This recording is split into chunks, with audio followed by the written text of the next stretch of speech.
Hey, and welcome to the show today. You're listening to Zensensa.com, Feel Your Heart podcast. And we have another really great show for you today. This podcast is made by Zensensa.com, the leading relationship institute for relationship skills and courses based on science made practical. To get the 1-hour free webinar that will give you the key skills to get a safe, intimate, and passionate relationship, just go to Zensensa.com and sign up. The link is in the description below. Don't forget to subscribe to this channel and leave a review. It really helps me keep the positive energy going to make more podcasts. So welcome to the podcast today. I want to welcome on Yong Kang Chan on this podcast. He is a well-known author and has written a lot of different books, which I will put in the description below that you can go check out on Amazon, that I highly recommend. And I think today what I really wanted to discuss with you is this concept we call self-love, because I hear it thrown around so often by so many different people, and yet when I ask a lot of people, about self-love, they find it hard to really describe what is it even, and it's hard to cultivate something we don't really fully understand what is, right? I found a bit the same with confidence when I talk and I say, well, what is confidence? We're not really sure. So it might be a good place to start if you want to just talk about what is self-love really. What is this concept and what is it about? Self-love is something, it's very difficult to talk about. When I talk about self-love, I'm more concerned about whether we are coming from the place of the mind, the ego, or are we coming from the place of a spirit? So when people talk about self-love, they sometimes think of like taking care of themselves. That is part of self-love. Self-care is part of self-love. But I'm more, when I talk about self-love, is like I have a separation between the mind and the spirit. So when the mind is like, let's say your mind is very active and like it's very self-critical, right? But that isn't you. You are the spirit. There is a separation between the critical mind and the person observing the critical mind. So let me give you an analogy that I use for my book, in one of my book, Empty Your Cup. Okay, when we go to the cinema and watch a movie, right? So there is the movie, and that's the actor and actresses in the movie. When we are very immersed in the story, we felt like we are in the movie itself. We felt like we are part of the character. But actually, at the end of the movie, when the movie ends, we come back to ourselves, we go back to our life, we leave the cinema. So when I describe like body, mind, and spirit, body to me is like the actor acting the role in the movie. The mind is the director directing the actor and the actress to do whatever that is scripted in the whatever that is inside the script. And spirit is us. We are the audience. We are watching the movie. But if there is no separation between the mind and the spirit, that means we think we are the mind. We think we are the self-critical thoughts. We think we are the thoughts. There's no space. Then we totally immerse ourselves in the movie. We think that we are the people suffering in the movie. But for me, where we have some space between the spirit and the mind, we are able to observe that this is the story that our mind tells us, but it's not exactly the truth. We are just perceiving the story. And as the audience, we get to choose which movie we want to watch. If this movie is about one about us suffering, one about us being the victim, then we can choose not to watch this movie. We can choose to watch another movie, because ultimately, the person watching the movie is the most important. The director can shoot a lot of different movies, but if nobody want to watch it, then it doesn't have any business. So when we talk about self-criticism and self-critical and self-love, right, is to have this separation between the mind and body, that that when there is critical thoughts that arise, the mind is reacting to the belief that we have formed, like in our childhood, in our upbringing, but it doesn't represent us. That's beautiful. Yeah, yeah. So that's what I got to say about self-love. It I don't know what other people talk about self-love, but this is how I see self-love. Self-love as in being aligned with the spirit perspective and not just completely immerse yourself in the mind's perspective. And it's kind of And the like spirit being perspective, it's kind of like sorry? being and becoming an observer, right? The way I describe it, if Yeah. I'm getting it right, where, like you said, instead of, because you're right, our mind obviously forms all these stories based on the Yeah. experience we have in life, and we believe we are these stories. And what I Yeah. hear from you, which is beautiful, is this observable place of self-compassion where we can actually just observe the stories without identifying with them. And like you said, this critical, blaming, shaming mind, that compares to other people, that cause all this suffering, if we can Mm, just observe it and realize it is just the mind doing his mm, thing, that's beautiful. And that's, I really, really, yeah, it's just a very new way, I think, that you put it compared to, the way I've seen people try to describe it in the past. And I like mm, the way you mm, describe the spirit, because I guess you're right. In spirit, we can observe. We don't have to identify anymore with this monkey mind that mm. we have that is so busy all the time. Yeah. As, And when you have certain separation between the spirit and the mind, you now you can have compassion with the mind because you know that the mind is a build-up of all the belief that you have formed in your childhood, in your upbringing. You know that it's not the current you, but it's accumulation of all the events and all the meaning you have attributed in the past.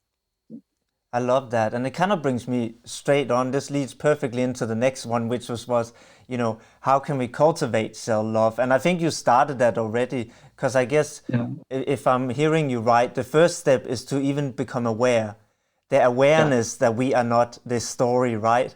That actually becoming aware that we're watching a movie, like you said, it's a great yeah, metaphor, because that's the first step. If we don't even know we're watching the movie, then we think we are that character in the yeah, movie, right? So yeah, I guess awareness is the first, being able to just yeah. observe it. And and then I guess I would presume the second step is to then be able to realize that also we can change that story. Or what, I want to hear your opinion on this. Okay. I've written a book called The Disbelief Habit. The the main premise of this book is to disbelieve all your thoughts. Um, a lot of people will want to change their negative thoughts. That is one way. But what I found that changing the negative thoughts may not be that helpful or may not be that effective. Like I used to have a student who always says that, oh, I'm lazy, I cannot do this, I'm like such a failure. Like that every lesson we have to go through this. I'm lazy, I can't do this. Then she will ask me like, oh, teacher, if I am I lazy or am I stupid? Then I'll say no, no, you're not. Then I will try to like give some positive Yeah. encouragement, change her belief. But I find that it never worked. So one day I decided to change. Rather, when she asked me, "Am I stupid?" Then I said, "Yes, you are stupid." Then when I say that, she immediately defended, "No, I'm not stupid, teacher." Yeah. But you see, yeah, where there's criticism come from an external party, people get offended. But when we tell ourselves that we're stupid, it's actually all right. Why is that so? Why is that so? why why do we believe our thought, every single thought that arises in our mind? But Yeah. when if we have this separation, like you and I are different, like I tell you that you're stupid, you get offended. Yeah. So the space is very important. And for me, changing your negative thought have some problems because you don't know what is negative and what is positive. For me, every thought that I arrive, I start with disbelief, start with mindfulness. Disbelief is just my way of saying mindfulness, like being aware of the thoughts Yeah. and not 100% believe fully that the thoughts that comes to your mind is accurate, because a lot of things are formed based on your past, and your past doesn't represent your current situation now. You're not a child anymore. You're not the the person being bullied in your childhood, or you're not the um, person who have your parents abandon you in the past. You are who you are right now. And so if you are able to not take your thought all that seriously, you can change it easier. Yeah. And I think even knowing, I love the way you're describing this, even like you said, knowing that, and that's part of the, I think the awareness is that you're right, that we are reliving these stories and often strategies we learned as a child were maybe effective as a child at that point, because as a child we are quite helpless, right? But then as we become an adult and we aren't helpless, we still relive these patterns because we learn to believe that that is a world. And often our behavior reinforces that story, right? Like people who think they will be abandoned often behave in a way that means that people abandon them. And then they keep believing this story even more, right? Without knowing that, like you said, they're actually an actor in that movie recreating that story until they can step out and say, wow, look at all this suffering. Why am I even buying into this story? Why do I believe that I will always be abandoned, etc.? So yeah, I think that's beautiful because, and I used to work actually with a neuroscientist who studied story and trust. And he would talk exactly about this, like not in the terms of self-love, but talk about how we actually create our world through story, and how fascinating it is that the mind can mold stories and thereby change our world and our reality in the way you now describe around self-love. And also how you say the separation, we often don't notice how harsh we are on ourselves, right? Often we are not even aware because we're not observing the mind. And you're right, if somebody else talked to us like that, we would get angry. But yet and even if our best friend or our child is in suffering or made a mistake, normally we are kind, like you did to that woman, we encourage them. And yet when suddenly we make a mistake, we're so harsh, right? If we mess up in a business meeting, we will say, oh, you're so stupid. And we would never talk to, our close friend or our child, etc., or our parents, etc., in that way. So it's just Actually, if you understand the critical mind, you know that there is there's a reward for the mind being critical to you. Your mind is trying to protect you from making the same mistake again. of And course. also the mind is also trying to relieve you from guilt. So if you make a mistake and you punish yourself, you feel you can relieve some of your guilty feeling for making the mistakes. So that there is some rewards to self-criticism, but we can work with the inner critic and change the tone, that you, instead of like being so critical to us, we can ask it to give suggestions for changes rather than criticize us to have improvement in our life. I like that. And one thing I think would be really interesting to touch on is also, the concept of shame and how that plays into self-love, because I think it's often a strong inhibitor, right? I believe in being able to get to a place of self-love, and also I believe that we very much are conditioned and learn that love is based on certain conditions, because we grow up and we learn, if I act in this way, my parents give me love, right? If I act in this way, I will get acceptance by my teacher, etc., my friends, right? So we learn, I think, growing up, that love somehow is conditioned based on doing certain things, while other things are considered shameful, right? And yeah, I just want to talk. I just bring it up now because I want to talk a bit about how you see shame, how that plays in maybe to blocking self-love, and what maybe we can do again to try and work with these aspects of ourselves. Shame. Let's see.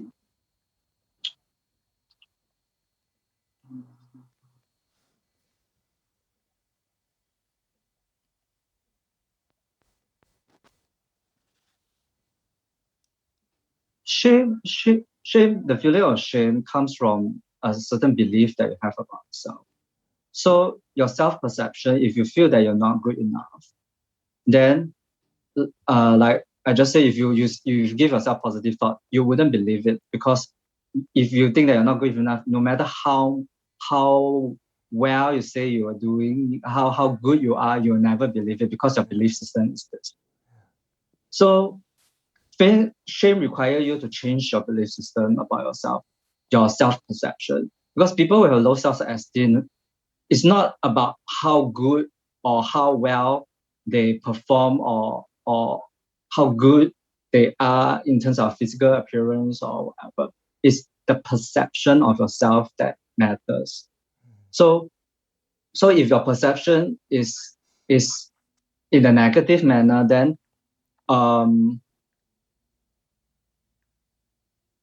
you have a habit of thinking about yourself negatively, then that will block you from loving yourself. And also, like, a lot of the thoughts that comes through our minds are very exaggerated. Like, you could think that, oh, I'm always late for work. I'm always not good enough for other people, or like I never get my work done. I always procrastinate, or no one loves me. I'll never find the partner of my life. All these words like always, never, no one are all exaggerated words. Like, how could you how could you like verify that are you sure you're always lazy? Are you sure you're always like 100% of the time, like didn't procrastinate, didn't get your work done? Or how do you know that no one's loved? Like, have you checked with every single person that no one loved you? So when your mind creates stories, it always comes from a place of exaggeration. So that's why the disbelieving in the thoughts, like will help you to not engage in not joining with the self-criticism habit. When I see self-criticism, I see two layers of suffering. One layer is the mental layer. The mental layer, it comes from the mind, the belief, the thoughts that we have, I'm not good enough, and all that kind of story. Then is the reaction layer. How do you react to this thought? Do you believe it? Do you like escape from it? Like, when you escape from it, then you will develop a strategy like addiction, like you may want to watch TV, or you want to drink, or drink alcohol to avoid hearing these noises and this inferior or shame feeling that you have.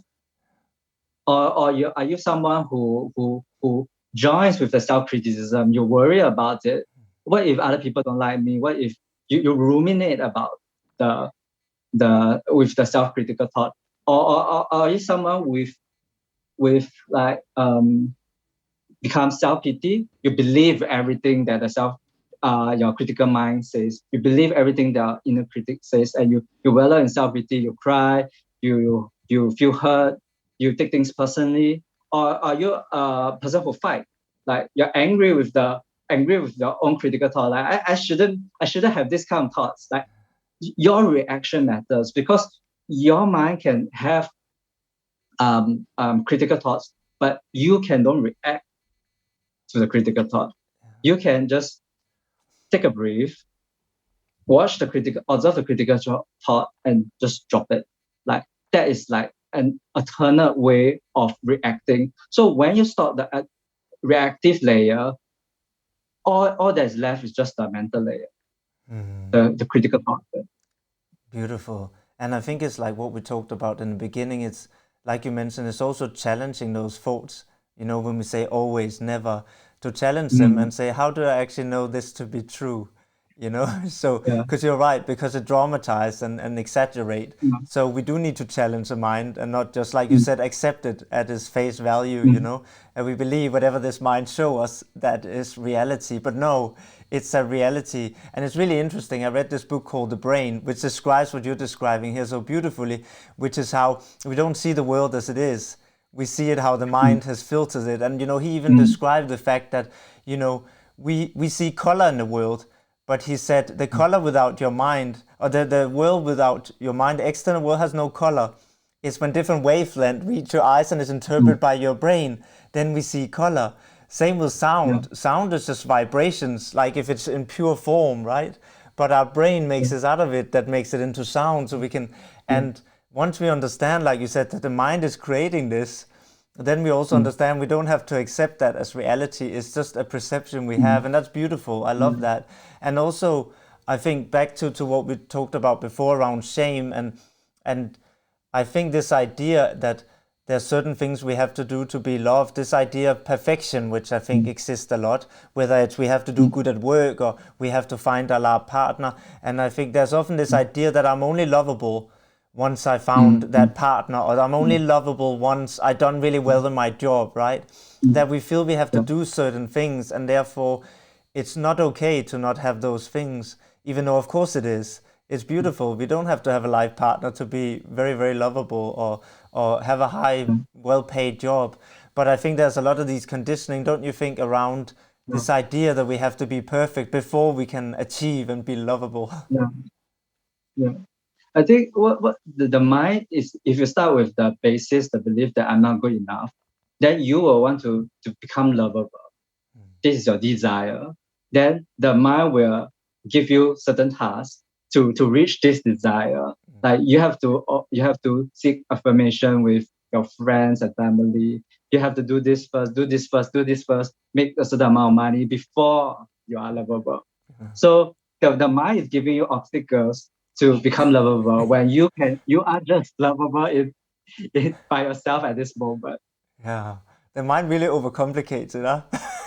Yeah, yes. Because it's It, in it its comes from essence. a very it comes from a very analytical perspective. I would say that the mind doesn't really understand love. It understands love from a conceptual point of view. Like you have to do this, do this, do this, do this, do this. Then it's considered is if you do this, then you will be this. That is how the analytical mind works. Yeah, and this is also why I do something called 5 rhythms dancing, which is a practice of movement and being present in your body. It's kind of, I call it, when people ask me what it is, I say it's moving meditation, because that's what it is to me. It's breathing, observing. And when I get into my head, and think, how do people think I look when I dance, and get back into my body and just being present. And I think, well, I love what you're describing, because I think when we get into our body and that presence, we can sense we are already loved. And it's when I get up to my mind and think, oh, what do people think? How do I look when dancing? Am I good enough? Then I don't feel loved anymore. And then when I can close my eyes and breathe and come back to my body already knows that I am already loved. I don't have to do anything. I don't have to look good on the dance floor. I have to do nothing. And therefore, there's something, don't you think there's something also about reconnecting to our bodies? Because we learn so much, in our education, the way we grow up, it's all about being analytic. We praise people that are good at analyzing, who are good at solving tasks, who are good at maths, everything to do with analyzing. But we don't really teach children how to be present in themselves, right? Just in their body. I don't know. What do you feel about this? We definitely give too much credit to the mind. That is where the mind creates an identity, an ego, like an identity that we need to let's say I'm a good person. There's a certain criteria I need to do.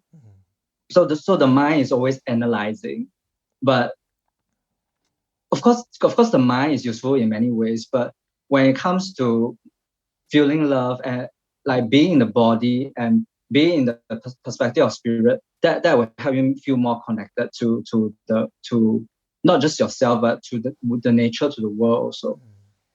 Yeah.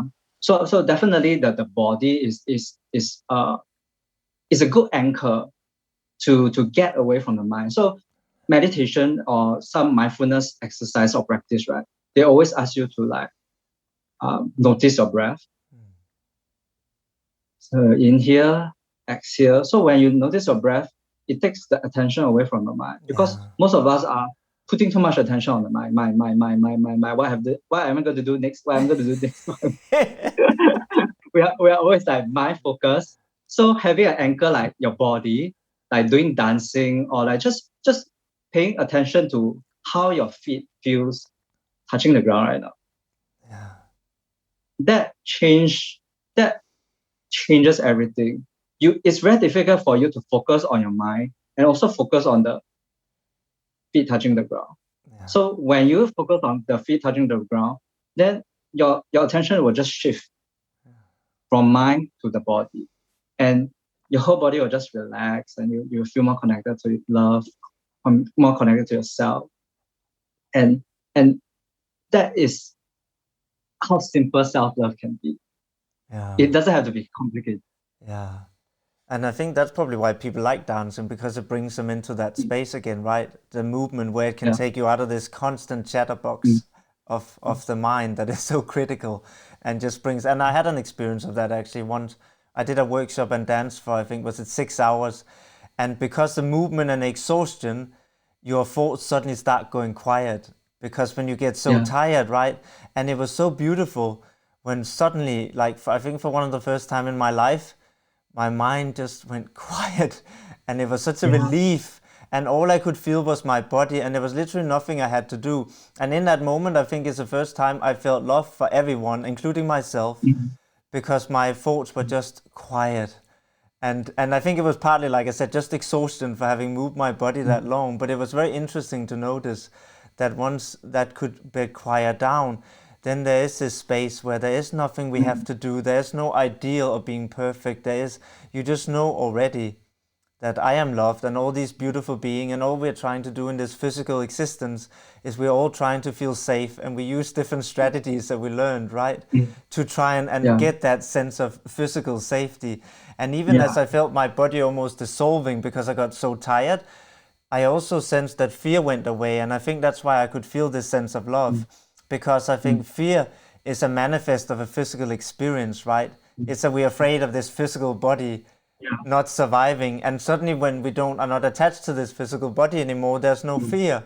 And that was quite like impactful to actually experience. And I can still access that sometimes, not all the time, of course. I'm human, my chatterbox still takes over. But I wanted to talk to you a bit more about what we mentioned earlier, because we talked about the stories and how they're formed. And you said they're formed in childhood, and then we get different strategies, right, for feeling loved, or how to protect ourselves from being abandoned, whatever it is that we have kind of learned. And I know you've also written a book, which is why I want to, about this, about how to work with the inner child and try and heal. So I would love to, if you want to touch a bit on that, because I think it's still very important for self-love, right? I think part of self-love is also, well, going back to this child that obviously maybe in some ways didn't experience that love, or maybe experience it in a more dysfunctional way, etc. Could you talk a bit about that, how we can re-engage with that? Okay, in the book Parent Yourself Again, I talk about the inner child and inner parents. Inner child, inner parents, just like inner critics are like our sub personalities. That means it's a different fragment of our minds. Like we have a smaller characters that we play. If you think about this, like if you have a inner critic that is criticizing you, and there's a part of you that feel hurt, that is actually two different personalities. Because there's one that's critical and there's one that's feeling hurt, and both are you. So who is the real you? Like there's multiple channels or personalities in your mind, which sometimes they attack each other. So in my book, I talk about inner child and inner parents. Sometimes inner parents can be seen as inner critic, especially if you have a very critical parent growing up, and you adopt the critical strategy you use that your parents use to interact with you. Okay, so in the book, my suggestion is to lower the power of the inner parents, because usually the inner parents have a lot of power within your psyche. It's like if it scolds you, it tells you to do something, you will always listen to the inner parent. But most of us neglect the child part of us, the part of us that feels hurt. So to enable the inner child to tell you what the needs are, what the desires are, we need to quieten down the inner parent first. Because if the inner parent is too critical, too aggressive, the inner child your emotion and inner child doesn't get to surface. You will always be suppressed or always be hidden. Like will not let you know what you truly feel, what your needs are. So So one part is to lower the inner parents. Another part is to develop this listening skill. Like what will you think good parents will be? Someone who listen to their child, right? Someone who be present with their child and ask them what are you feeling. So when I first assess my inner child, I do so by asking like, what are you feeling? Then I just wait for the answer. If there's no answer, it's never mind. It's okay. And I'll try another time. I just keep on like very patient, very compassionate to the inner child, so that the inner child will be courageous enough to let me know what emotion. And when the emotion comes out, let's say I feel um um a lot of tears coming out, right? I, I, I don't engage my inner parent and say, "Oh no, you're not supposed to cry," because this will break the trust between you and your inner child. So if I'm about to cry, I'll allow myself to cry. In fact, I'll tell myself it's okay to cry.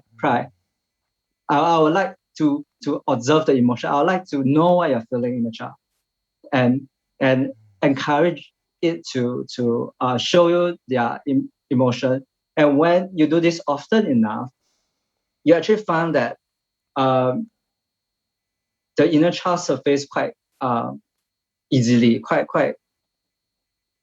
um, quite easily. Like you don't even need much effort. You will just, oh, I realize my inner child comes again.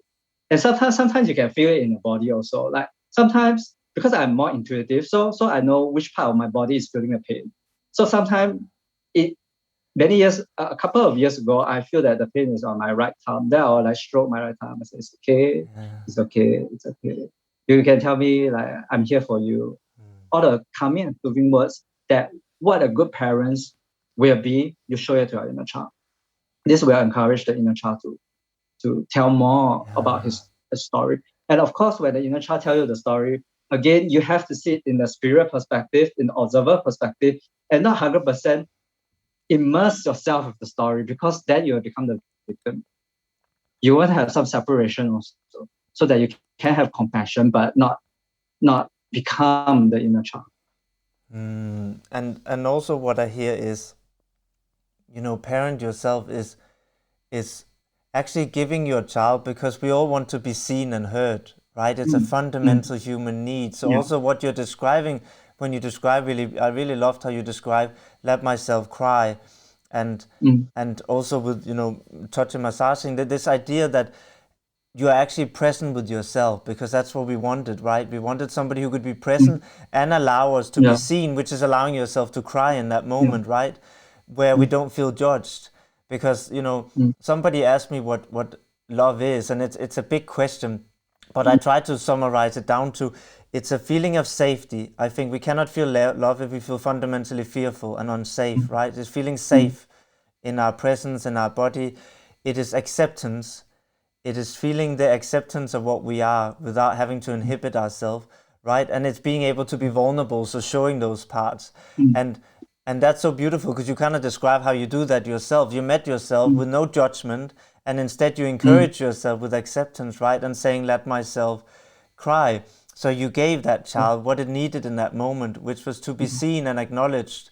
And I think that's so beautiful, because what I've done sometimes with people with inner child work is then having them imagine that child in that moment, right, where they were, that pain, and say, what does that child need right now? And can you, as your adult, give that to them? And that's kind of what you did there, right? By observing and saying, actually, I'm not going to be my parent and start criticizing that I'm crying. I'm going to actually encourage it. That's, your adult self giving what you needed, right? In such a beautiful, beautiful way. Yeah. We are always looking outside of ourselves for love and attention. So if you notice that, oh, I'm seeking someone, I'm messaging someone, I'm waiting for their reply, like why I'm not getting their reply, then could you ask yourself, can you turn it back to yourself, like, oh, my inner child needs some attention. Could I give myself some attention? Could I give myself some love? Yeah, so if you notice that, if you are able to be aware that we are actually often seeking outside ourselves for love and attention and approval and everything, if we can make a U-turn and point all the attention back to ourselves, we actually could be very self-sufficient in this area of love uh, and connection. I love that. Even during coronavirus, I had to say, my child need a hug. And I gave myself a hug. I'm like, sometimes in all this isolation, we just need a hug, and we can even give that, right? And that's okay. People, and I think this is where judgment can often block the self-love, because we have all this judgment about what is okay to do, right? Somebody said to me that that's weird. And I said, but where does that judgment come from, What is weird if you're isolated in a house by yourself for, 6 months? I think it makes a lot of sense to give yourself a hug. And even if you're not, maybe even in a normal world, you sometimes just need a hug. And why do we perceive, where does this idea come from that certain things are acceptable and some are not? And also, how does that inhibit our ability to love ourselves? I find that very fascinating. Yeah. This goes back to the belief system, right? You have a certain belief that hugging yourself is something weird. So this is where you should live. You can disbelieve your thought as challenge yourself. Where did I get this idea from? Where does this belief come from that hugging yourself is weird? Like, and if between weird and effectiveness, I will always choose effectiveness. If it help me, I don't care. I don't care if it's weird. I will hug myself every day. That's right. That's right. Because it makes my good, happy life. That's right. Yeah. And I think that's so right. And also, even in self-love, this is very interesting, because I've spoken to quite a lot of people who have a lot of shame around pleasure, like even a hug, giving yourself the physical sensation. So they feel a lot of shame around that. So they don't actually allow themselves to make themselves feel good. And I've found it so fascinating to see how we can even block ourselves in that way, like you said, our mind, and how important it is to challenge these concepts and saying, why, you were giving this body with nerves that make it possible to feel touch, that can calm you down and make you feel better and improve your immune system and your sleep. Why do you think nature would develop this incredible organism for you to not be allowed to do that, right? And again, this is part of the challenging, like you said, and I've done this in journaling. I started when I had these thoughts. I would journal down and start challenging and say it makes no sense that nature would create this incredible wonder for then me not to be allowed to touch it, right? It just makes no sense. And that's the beauty of what you're describing, challenging that mind. Your body is already calling you that you need a hug. Are you waiting for someone to get off their work, like finish all their work, that not be busy, then for you to just get a hug, where you can just give it a hug right now, right this is right, like that. Just give us a hug. Exactly. Everybody should give themselves a hug right now. Exactly. And also, I think, I don't know your opinion, but I think there's a lot of this idea of individualism, that when we're adults, we shouldn't have these needs anymore. I heard that a lot, people say, oh, but you're an adult. And I'm like, no, because my child is still with me, and actually part of those needs will always be with me, I'm always, my whole life, gonna have a need to get a hug. I doubt that will ever disappear, So it's funny how we have this construct as well, that some of these things, when we are no longer a child, we shouldn't have the need for that anymore, or compassion of being heard. I don't know what you feel about this. I feel that it's not just child needs a hug, like adults need hugs too. This is like basic humans needs, like touch. Maybe certain people, it also comes to the love language. I think certain people prefer physical touch as a form of love, while other people may prefer like praises to love. So people who think that as an adult you shouldn't need love anymore, maybe to them their physical touch is not one of their criteria, one of their top top language of love, not their love language. That's why they might feel that other people shouldn't have hugs also. But it really depends on the individual, like what is your language of love. Like for me, physical touch and quality time is the most important. Same. So maybe that's why we don't find that giving ourselves physical touch is weird. But to somebody who have these two, physical touch as one of the lowest, they may not appreciate it. Like for me, like gift is one of the lowest. So if people give me things, I don't feel anything. I may even think, oh, why did they give me this thing that I don't need, right? Yeah.